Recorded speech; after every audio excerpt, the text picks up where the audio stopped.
In this episode, James and I talk about our personal anabolic stacks, which means that all of you need to copy this identically, because if you take our stack, then maybe you'll be relatively healthy and fit like us.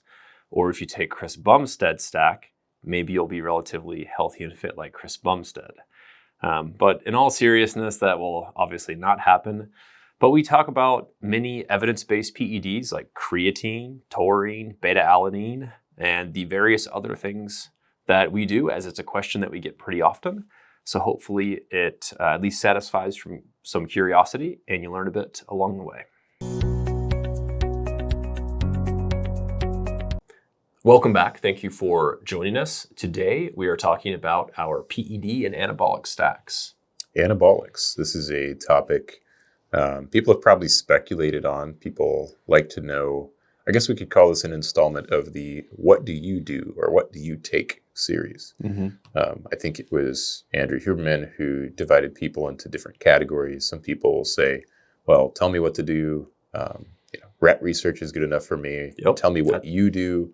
Or I think there was also one that was, tell me what I'm doing is the right thing. Was that one? Yes, that's his favorite category, right? Is tell me whatever I happen to be doing right now is correct, healthy, with no downsides, and that I should continue doing it, regardless of what it is. So so obviously whatever we are doing does not mean that you should do it. Believe it or not, our stacks are very different, even though we have achieved similar FFMIs, which is fat-free mass index. You can find it on your DEXA scan if you do a DEXA fit, or just go to dexascan.com/locations. Yeah, not for our DEXA scan, but for your DEXA scan, which you should be getting. So I guess I'll start. The largest on a weekly basis, the most grams of an anabolic substance I consume. One gram of an anabolic steroid? Over 1 gram. It's 35 grams per week. Oh, and 35 gram per week anabolic. It's not as well heard of. It starts with a C. Can you take a guess? Carnosine? Creatine. Carnitine. Oh, creatine. Oh, okay. Well, that doesn't count. That's not very exciting. It's anabolic. It seems to improve lean muscle mass, exercise recovery. The more often you can resistance train and recover, the more lean mass you can put on. And I'm a lean mass connoisseur, a lean mass enthusiast, one of those two. Not a lean hyperresponder, but a lean mass hyperresponder. And I guess you're too young to get the cognitive benefits, so you're literally just taking this for vain purposes. Pretty much, yeah. And it doesn't seem to help younger people cognitively. The older you are, the more you stand to benefit. Yep. Probably from an anabolic standpoint too, I would have to guess. Yeah, I noticed that our friend Derek was talking with Peter about carnitine. He said it was the top over-the-counter supplement that added in for most people, and I'd probably agree. But one thing that I thought was interesting is they said maybe not in certain populations like cyclists and runners. But I know there's lots of studies on creatine in cyclists and runners. Most of the weight gain, like I think something was said, they said, you don't want to be 5 pounds heavier as a runner. But after a while, you're on creatine, you're not going to be, 5 or 10 pounds heavier. And most of the studies specifically in runners show that times do not slow when you take creatine. Yeah, and I've talked with people about this. If they do happen to, let's say, gain more water weight or they get a little bit of trace edema on creatine, there's certainly a few people out there that does happen to. You can still benefit from recovering from your training faster and then pull your creatine out like a week out from the race. I think track and field athletes do this with other anabolics that cause water weight gain all the time. Yep. So that is certainly a thing that you can consider. Also, keep in mind that the harder you're training, creatine can also help with the recovery aspect quite a bit as well. So there's a lot of benefits. The next item on your list I was pretty surprised to see and might be least expected in an anabolic stack, and a lot of people might be missing it. Yeah, omega-3s. And I calculated this out, 12.88 grams per week. So I don't take an exorbitant amount of omega-3s. I take a fish oil capsule that is pure DHA, 1,000 milligrams, and then I take 1 omega-3 ethyl ester. Mainly just because it's the cheapest one to take that has a high amount of omega-3 in it. And that gives me about a 3-to-1 ratio of DHA to EPA. I do have a, not first degree relative, but a distant history of AFib in my family history. And I don't really see the need to push my EPA levels high. I don't know this for sure, but I certainly hope that I don't need antiplatelet therapy. I don't think I have a significant stenosis at this point in my life. So that's my omega-3 stack. And what about those triglycerides of 550 though? I guess it's more anti-catabolic than it is anabolic.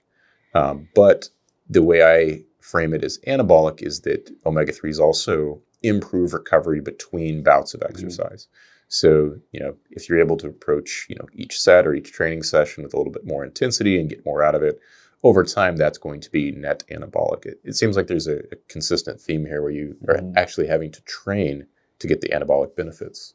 Yeah, that is often the case, although science is doing its best to find a way around that because people don't like to train. Like you said, if you could put exercise in a medication and give it to people, then that'd be fantastic. Maybe replacing hormone deficient states is the closest-ish thing to that. But you said DHA, not DHEA. So what we really want to hear about is the steroids. Tell us about the steroid hormones. Steroids. So this one, it's a microdose in the grand scheme of things compared to the grams and grams of creatine that I'm taking. 1 DHEA? I'm not taking grams and grams of steroid hormones per week. I take less than 1 milligram of vitamin D3 per week. So less than 1 milligram, like how many thousand IUs is that? Is this 125 micrograms, like 0.1? This is 5,000 IUs daily, so 35,000 IUs weekly. Okay. That keeps me floating somewhere between 60 and 70 usually. Crossing that threshold above 50, that does seem to have some benefits that are above and beyond what you get from just going from let's say a vitamin D insufficient state or deficiency to a sufficient state. So if you go from 15 to 31, that's probably a good thing. But going specifically for athletes, going from, let's say, I probably would have a normal vitamin D, not taking any. I would probably be hovering 30, 40, something like that. But you take a person like that, or like myself, and you push the level up above 50, and you see a couple of improvements in some studies, and the data is mixed. It's not a home run for vitamin D, but you can see some improvements in things like vertical jump or isometric strength. And it comes back to, with training, if you're able to do that with a little bit more intensity and something that is consistently monitored 3 to 4 times a year, so I'm not getting a vitamin D toxicity that I don't know about. This is important because vitamin D3 is a fat-soluble vitamin, and it's also in a microgram dose. If you look at I think 5,000 IUs is 125 micrograms. So there was actually a case of a vitamin D toxicity that was published. And I think, just going off the top of my head here, I think the woman taking this, there was a mix-up at the factory, and she was actually taking something like 200,000 IUs per day. Oh, wow. It was just mislabeled because something with the quality control. Did she get jacked, huge biceps? She did not. She got a lot of calcium in her blood and less in her bones, I assume, and was hospitalized. I wonder what her PTH was. Anyway, off topic, we'll talk about things that you guys are more interested in. I know you take Dutasteride. What do you do for testosterone, DHT, estradiol, and what do your levels run of those? So another steroid that I take is testosterone cypionate, 120 milligrams per week, divided into 3 injections. I don't do every other day. It's more difficult to keep track of. Just do Monday, Wednesday, Friday. 40 milligrams each.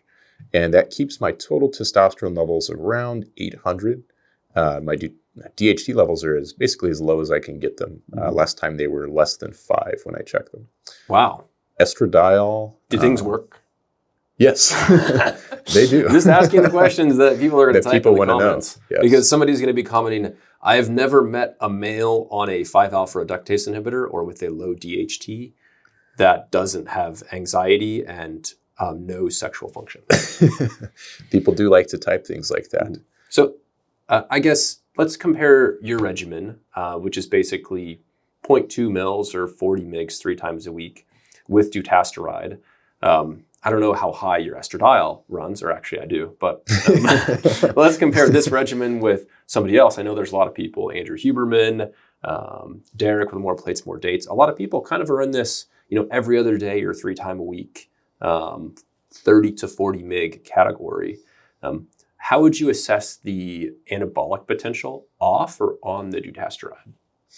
Yeah, I think that the anabolic potential is basically a wash in terms of like the same testosterone level and 0 DHT versus a DHT of 100, unless you're someone who is going to get a lot of motivation from that and you feel amped up and you're going to push yourself harder in your workouts because of that. Yep. That's the only sort of way I could think of DHT of being significantly anabolic. I know there are a couple of studies out there showing DHT and its impact on muscle growth, or testosterone plus dutasteride and maybe slightly decreased muscle growth, some with null results where it looks like it doesn't have an effect one way or the other. Yep. But if you're looking at the same milligram dose of testosterone, or the same, like let's say someone who's not suppressed, someone not taking exogenous testosterone, you're probably going to see about a 10% increase in your total testosterone. Yep. So I think that shifts you to a slightly more net anabolic, but not a more androgenic ratio. Yeah, I guess another rule of thumb that people could use is if you are having deficient levels of total testosterone, 250 and below, then you probably don't want to consider adding dutasteride for anabolic potential or whatnot, and your likelihood of side effects is going to be higher. But if you have normal testosterone levels, then it's certainly a case-by-case addition. I'll try not to talk about it anymore because we've done lots of podcasts on it, but I did note that you left out dutasteride, which is basically a DHT steroid hormone-looking molecule. So it is a testosterone analog because it fits into the 5-AR enzyme very nicely. Yeah. But it doesn't fit into the aromatase enzyme. Yeah. Very conveniently. So it is a testosterone analog, but it's very specific for 5-AR. Yeah. So more of an androgen than an estrogen, although it's estrogenic. It's a little bit of a paradox. It is. And there's a very nice chart outlining the percentages of the anabolics that I consume in a week. So now we'll turn it over to you. I assume that you're taking the same dose of creatine just like everyone else. So not taking the same dose of creatine, but I might completely alter this regimen because I've been taking notes of what you took for your unique physiology, and I think I'm just going to exactly copy you. I would say that's purely the input that's going to lead to the output and body fat distribution. If you see someone that has the physique that you want, correct, just do exactly what they do. That is why if you Google or YouTube Chris Bumstead's steroid cycle, that's what everyone wants to do so they can look like Chris Bumstead. That's a very real phenomenon that happens far too often. It actually happens. So I guess I'm not even joking. I'm just legitimately serious. I'm not going to actually copy your regimen. But yeah, I take a very specific it's not that specific, a very heaping scoop, which the scoop is 5 grams. So I take around 7 grams of creatine per day. That is 49 grams of anabolics per week just with my creatine. So how do you calculate when you're going to run out? If one scoop may be a little bit higher, a little bit heavier one day, surely there's a day in there where like once every couple of months when your giant tub, I've seen the giant tub of creatine actually, when it runs out, how do you know how long it takes you to reorder? I stockpile it badly. I'm a creatine connoisseur. If I want the really granular creatine, then I do I think it's the NOW creatine. If I want the kind of in-between creatine, then I do the NutriCost. And then if I want the top shelf creatine, it's literally like cake powder or cake flour. The difference between a bread flour and a cake flour. Not Thorn. Gorilla Mind is the most powdery of powder. Really? Comes in the little containers, so you have to buy several of them at a time. But yeah, that's actually what my wife likes. So when I'm at home, then I'm taking Gorilla Mind creatine. That's the top shelf stuff. And then when I'm at work and I'm just getting my post-workout shake, then I'll suffer and choke down some granular creatine, along with a few other things as well. Yeah, so let's talk about those other things. So they're not steroids yet. SARMs. But let's talk about taurine. So taurine as an anabolic. Yeah, and I guess I could talk about this and beta-alanine kind of in the same vein because they're both amino acids essentially. They're both in your veins. Yeah, so they are both in my veins. So yeah, I take about 3 grams per day of both the taurine and the beta-alanine. I combine all those kind of granular powders. The beta-alanine kind of gives you the tingles. I think Derek says it causes itching of the gluteal cleft. But in some people, and me, it doesn't. It kind of acts as a little bit of a stimulant, I think, but it helps with lactic acid buffering. And then taurine is kind of classic for back pumps. Again, my healthily unhealthy obsession for CrossFit, take that as you will. I get back pumps quite a bit, and taurine has made a big difference with that. So the taurine is anabolic because it allows you to finish the workout without being debilitated by your back pumps. Is that the primary mechanism there? For me, honestly, it probably is, sadly enough. Beta-alanine, I guess one thing that I left off was I do take magnesium malate and magnesium taurate from time to time. Taurate just is a little extra taurine. Malate might also help with the lactic acid buffer a little bit. Same thing as beta-alanine. I try to take it every single day so I'm consistent, and then both can build up in my system.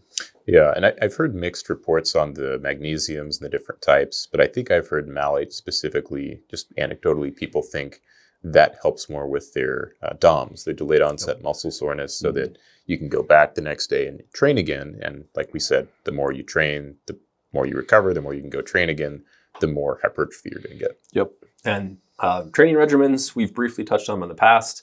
Our updated regimens are for another video, but I have been training 7 days a week recently. Not the same. I've been varying it as much as possible, but we'll touch on that later. All right, so now let's talk about carnitine. So this is something over the counter. Derek with More Plates, More Dates has talked about this. I think you and I have made some posts about it. It's a supplement that's marketed a lot of times as a fat burner, but it also is anabolic. Yeah, I think of this as a fuel pump or like a little extra fuel injection. I guess you could say it helps me be fat adapted as well. But I do take oral L-Carnitine most of the time. Occasionally I inject it. We've talked in other videos about like hair protocols and fertility protocols, so I won't bore people with that. But I suppose I could say, when I'm injecting HCG and FSH, often when I'm completely off testosterone, which is relatively frequent given my varicoceles and atrophy and whatnot. Again, we've talked about my history in other videos, but I like to combine my HCG, FSH, and carnitine actually in the same syringe. That way it also burns a little bit less, and inject that as, and I'm sure that does have performance enhancing benefits on top of the fertility benefit. So that's definitely a thing that some people can consider. But when I'm taking oral L-Carnitine, I take as many forms as possible, not just acetyl L-Carnitine, not just L-Carnitine, L-tartrate. Life Extension has a good carnitine called optimized carnitine that has 3 different forms in it. And then, of course, Derek has a good carnitine, the 750 mg L-Carnitine L-tartrate, and packed into each little capsule. Combination of the 2 is what I take. So a total of about 7 grams a week, maybe 10 if I'm really pushing it. Yeah, and I think that's a good recommendation. Anytime there's sort of purported benefits of one form of a supplement over another, magnesium is a great example. There's a lot of good magnesium blends out there as well. So the one thing that comes to mind with carnitine, and I'm actually talking about lean mass and lean mass hyperresponders jogged my memory on this. There was a paper looking at, I think it was a 2,000 milligram dose of oral L-Carnitine, not in CrossFit athletes, diabetics, not in bodybuilders. I think they were either like prediabetes or metabolic syndrome or obesity, something like that. They weren't your healthy population, but they did seem to have a faster progression of atherosclerosis. So for the average person, I guess if they're like making a net improvement to their health, I wouldn't be opposed to it. But if it's someone who is, like a metabolic disaster as of right now, like you look at their blood work and you're like, hey, we've got big changes we need to make. L-Carnitine is probably not the first thing I'm going to reach for. Not the first thing. In specific cases, it can be used for fertility and PCOS. And then, of course, for short periods of time, 60 days, 90 days, to help with better motility of sperm. But a good way to tell if you're a healthy carnitine candidate is if you take it without any allicin or berberine or things that can prevent conversion of carnitine and choline to TMAO, and your TMAO goes up. That's probably due to an unhealthy gut microbiome. And I would postulate that if they accounted for TMAO levels in the study, and if it went up, then they stopped the carnitine, then it would not lead to progression of plaque, because those people also probably have metabolic syndrome. Yeah, there's a million sort of tweaks to studies that have been done we'd like to see, and someday we'll be doing them. Yeah. But moving on from carnitine, let's talk about your omega regimen. So how many fish oils are you taking as supplemental? Because I know you're a canned fish enthusiast. Yeah. If I have a can of herring, or if I have a can of salmon, or if I have a can of sardines, or if I have a can of mackerel, of which I do frequently consume those things, then often I do not take any omega supplement. So it's like I'm a natty when it comes to omegas. But really at least half the time, at least half the days, I'm taking about 2 grams of omegas, and about 2/3 of that is DHA, probably, 1,300. And then about 1/3 of it is EPA, and then a little bit of DPA, a little bit of RALA as well. Yeah, and that DHA EPA ratio seems a lot more similar to what you're getting in your canned salmon or canned mackerel. Things in nature you tend to see have a little bit more DHA than EPA in them, not 100% of the time. Yeah, sometimes I also take prescription omega-3 ethyl esters, not the triglyceride form. I think both are fine in my case. If you're not going to consume any omegas in your diet, and you want to take omegas, let's say 2 days per week, ethyl esters are probably preferred. Longer half-life, essentially. Whereas otherwise, triglyceride form might be preferred, but both are fine. And if somebody's telling you it has to be one or the other, the more important thing is the form. We've actually done a full podcast on this. We can link people that. Actually, yeah, great chance to plug that podcast. So take a listen if you want to hear more about omega-3s and omega-3 ratios. Yep. So now let's get into the fun stuff. Real steroids. Yeah, so real steroids, I guess, other than dutasteride and finasteride, which I do not take during fertility phases. When I am on my, let's consider it health phase, I want to keep my Lp(a) low. My starting Lp(a) was around 100 nanomoles per liter. Yep. And I've gotten it down to into the 20s. Sometimes it goes into the 30s. In general, when I'm on my health phase, it's around 70 to 140 milligrams a week of testosterone cypionate, usually injected 3 times a week. Although if I'm on the higher end of that, I actually inject daily, 20 milligrams every day. That's if I'm really trying to, push things for health reasons, and definitely not because it would improve my performance in the gym or for CrossFit related activities, et cetera, et cetera. Of course not. I mean, just like I read in my health textbook in high school, sometimes athletes will try to use these things to improve performance, but it just doesn't work. Yeah, only 5 to 10%. Or are we saying 0%? I've heard 10%. My health textbook said that they do not work. Yeah. If you look at world records, let's say you assume that the individual that has the natural world record in whatever, powerlifting, Olympic lifting, whatever it is, actually throughout Olympic lifting, everybody's using PEDs there. Yeah. In whatever federation, natural, IPF, I forget which one's which. And then the untested world records are usually about, 10% more. The untested versus the tested. So the tested is probably using some PEDs. So you could say if you have someone who's optimal, natural, they probably have high testosterone or high growth hormone or just optimal hormone production naturally within reason. And the right, limb length and body mechanics. You can put all those pieces together. And then you can have the same exact person, except maybe they had optimal natural production. Maybe they didn't. Maybe they were like me and had varicoceles and bilateral atrophy. And, that's testicular failure. That's hypogonadism. If you do an ultrasound and you have atrophy before you've done anything, that's just what it is.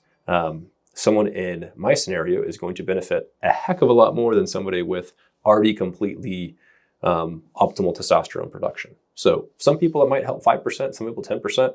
So you would be a hyper responder. Yeah. Is that the word we're going to? I'm a lean mass hyper responder to testosterone. And yeah, no, I respond very well, both from a lipid standpoint and an LP(a) standpoint and a training standpoint, energy standpoint, to all regimens, whether it is 70 milligrams a week, 10 mgs injected daily, whether it is 140 milligrams a week, whether it is 400 IU of HCG injected 3 times a week. I've responded quite well to all of those regimens.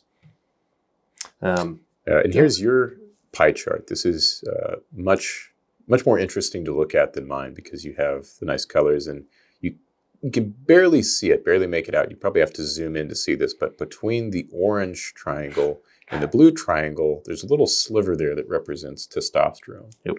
So it's a very small piece of the bigger picture, which I think is a great segue into talking about all these supplements are not going to make as much of a difference in your overall health compared to the actual exercise that you're doing. And that's why we need a pill that makes people want to exercise. Not a pill that gives you the results of exercise, but a pill that makes people exercise. Yeah, and I think that the exercise and diet habits that I had, for lack of a better term, covered up potential hormone systems. Because as I've mentioned in previous podcasts, I was very upset when I optimized everything naturally and I saw what my best possible, if you will, total testosterone and free testosterone was, and also my DHT and SHBG and lipoprotein(a). And I'm glad that I've improved things from there. But I did make it a decent amount into my 30s before doing anything. So on one hand, I kind of wish I had started earlier, but on the other hand, I'm kind of glad that my lifetime exposure to, with creatine and omegas, I do wish I had started those earlier. But with some of these things, I didn't want to hyper complicate my 20s, if you will, when I didn't need to, and I, had, no acute concerns for fertility at that time. Yeah, and it's going to be a variable response. Some people are testosterone hyper responders in terms of emotional sensitivity. Yep. So people are like, oh, I've got a high stress part of my life coming up. Maybe it's a job change, or maybe they're about to have their first child and they think, oh, I want testosterone to help me. Yep. That could be a particularly bad idea because it can cause irritability in some people at a time when you really don't want to be irritable. Yeah. The way I kind of think of it is the highway of life. Sometimes there's traffic jams, sometimes there's not. It depends on where you're at in life. It also kind of just depends on what car that you've been provided with. But hormone replacement regimens, whether it's HCG or TRT or whatever it is, there is better and worse choices depending on the traffic jam that you're in. And there is more permanent ways to just completely lift you off the road and helicopter you along your way. And there's also ways to just kind of help you scoot by on an alternate route. Yeah, I've never been in a traffic jam and thought to myself, boy, I wish I was on more testosterone right now. I have been in a traffic jam and wished, boy, I wish I was not in a fertility phase and I was back on my Dutasteride. Yeah, so that's prefrontal cortex androgens. That's some food for thought for future podcasts. I've also been in a traffic jam and thought, boy, I'm glad I'm not on Clomid, because then I'd be angry and crying at the same time. Because of desmosterol. Yeah. No, that's an aside. Don't read too much into that. Not everybody that takes Clomid or Enclomifene is angry or crying. But everyone that takes Clomid or Enclomifene does have a rise in desmosterol? Yeah. I was going to say just most of them, but... Yeah, most of them. I think we've derailed that. But yeah, Clomid is, I guess, more infamous than testosterone for causing emotional sensitivity. Some people go through a honeymoon phase for a couple of weeks or a month, and then longer ester build, or longer isomer, the zuclomiphene builds up and starts to cause problems in some individuals. Yeah. I think that's a pretty good summary of all these items. We'll be doing more of these, personal regimen case study podcasts in the future. Yeah. Great time to do that would be after our company fitness competition. We can report in on our numbers and scores and then update our regimens and tell listeners what we're going to be doing. Yeah, I guess a teaser for that is we're all doing DEXA scans. All of us have, of course, gotten DEXA scans in the past, but we'll at least post ours. Yeah. And we're also doing the ACFT. So we're thinking of a way, and our good friend, Dr. Amy West, helped us kind of look over these things. But the ACFT is a fitness test that the Army does. There's 6 events. We added a 7th one, which is a row, because some individuals that may be a higher body weight might be a lot better rowing and looking at their VO2 max and cardiovascular capabilities rowing versus running. Yeah, and we did modify one other thing because we're adding a incline dumbbell bench press in place of, what is it, push-ups? Because push-ups are, so incline dumbbell press, a little bit more objective, less cheating. I mean, you get it up or you don't. And then a push press or like shoulder push jerk for the females. Yeah, so I think it'll be a lot of fun. That's coming later this spring. So I think that's a good place to go ahead and put a bow on things and wrap it up. Thank you for your time, and thank you for listening. Let us know your anabolic stacks below in the comments. We'd love to read through those. And how many grams of anabolics you're on? React to them. So as always, thank you for your time, and thank you for watching. May God bless you with health and happiness.